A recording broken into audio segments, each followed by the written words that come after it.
Not knowing where your children are is every parent's worst nightmare. Bintu's 2 sons have been gone for 5 years now.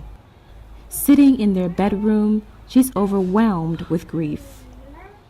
Dunoma and Abuna were high school students when soldiers arrested them in 2013 on suspicion of having links to the extremist group Boko Haram.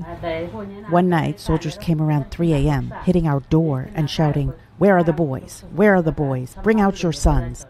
Her other children have been growing up for years without their 2 older brothers.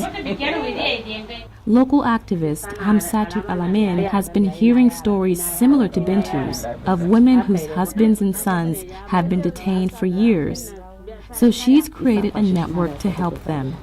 This network is to seek accountability for the whereabouts of these children.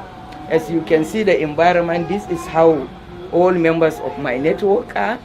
Poor, wretched people, no voices. They don't even know where to go and start asking. More than 1,000 women have now come together. In this refugee camp, they share their stories. And they're active. Earlier this year, they wrote an open letter to President Muhammadu Buhari, begging to be reunited with their sons and husbands, whom they say have no ties to Boko Haram. Some of them could be caught up in Nigeria's notoriously slow legal system. This month, Human Rights Watch denounced the trials of Boko Haram suspects as flawed by legal shortcomings. While the case seen here is not Boko Haram related, this court has handled the largest number of such cases in the region.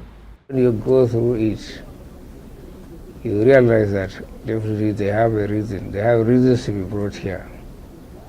But then this is always common, not here in Nigeria, everywhere. People talk of abuse of human rights.